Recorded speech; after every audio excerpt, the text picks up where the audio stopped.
Assalamualaikum warahmatullahi wabarakatuh. Mitra PT Best Corporation, gimana kabarnya hari ini? Semoga selalu dalam keadaan sehat walafiat. Oke.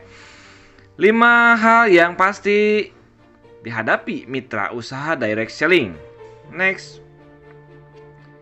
Disclaimer. Seluruh isi dalam konten ini berdasarkan pengalaman pribadi dan dari apa yang saya lihat juga sih ya. Dari beberapa rekan di sekitar kita gitu ya, khususnya di sekitar saya gitu ya. Next, yang pertama, kebingungan. Sama seperti halnya saat kamu menjalani hari pertama di tempat kerja yang baru. Pasti bingung kan ya, mesti ngapain, ini apa, itu apa. Jadi salah tinggal juga sih, tapi tetap kita selalu adaptasi. Sedangkan lihat orang lain sibuk ngerjain ini itu ya. Kecuali ya kamu benar-benar punya pengalaman yang baik sebelumnya. Pasti gak bingung-bingung amat sih ya, seperti itu. Next. Gagap dan jelasin muter-muter. Siapa nih yang pengalaman pertamanya kayak gitu ya? Wajar lah ya.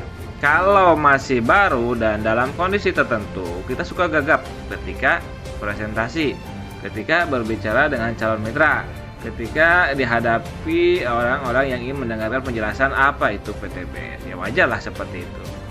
Sekalinya udah lancar ngomong ya, mulai muter-muter pembahasannya. Langsung aja ke intinya ya. Yang penting tersampaikan dan calon mitra kita paham lah gitu ya. Next. Penolakan dan diremehkan. Nah, yang gini nih. Ya wajar lah ya. Kedengarannya gak enak banget sih, tapi buat yang sudah pengalaman pasti udah jadi makanan sehari-hari yang gini ya. Penolakan, diremehkan ya biasalah. Itu pengalaman sehari-hari kita, karena dari penolakan dan diremehkan itu akan membangkitkan kita motivasi, membangkitkan semangat kita gitu ya. Dan biasanya kalau mental gak tahan banting, hal seperti ini yang membuat banyak mitra berhenti menjalankan usahanya. Nah, kembali kepada mental kita. Sekuat apa mental kita? Sekuat baja? Sekuat apa ya? Kembali lagi kepada kita. Perbaikilah mentalnya. Next. Terlalu optimis berujung down. Setiap orang mungkin punya alasan tersendiri kenapa merasa down dan berat untuk bangkit. Tapi walaupun berat, apapun susah, tetap kita harus bangkit ya. Tapi kalau menurut psikologi, salah satu faktor yang berpengaruh besar sekali kenapa seseorang merasa down adalah karena ekspektasi yang tinggi, dan itu berawal dari optimisme yang berlebihan ketika merasa semangat.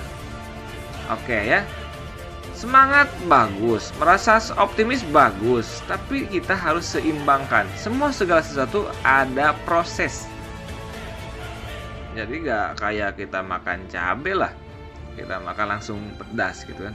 Ada prosesnya dulu, proses. Walaupun kita punya optimis yang tinggi dan semangat yang tinggi, seperti itu.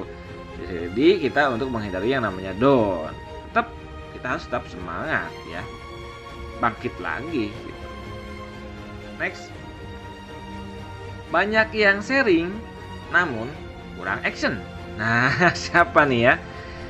Siapa nih ya yang kecanduan sharing sampai lupa action? Ngobrolin rencana, strategi, masa depan ini itu. Apalagi sama orang yang berpengalaman. Makanya wajar seringkali sharing-sharing cuma membuahkan imajinasi, impian, harapan gitu kan. Lalu kembali rebahan. Ya mana mau bisa sukses kalau terus-terusan rebahan. Mana bisa sukses kalau terus-terusan banyak alasan. Ya. Apakah itu Anda? Bangkit lagi ya. Banyakin action, banyakin promosinya. Ya, tetap prospek. Next. Coba jujur. Di antara kita ya, pengalaman mana nih? Ya, yang sudah dialami gitu ya. Oke? Tenang ya. Semua itu bisa diatasi. Setiap permasalahan pasti ada solusi.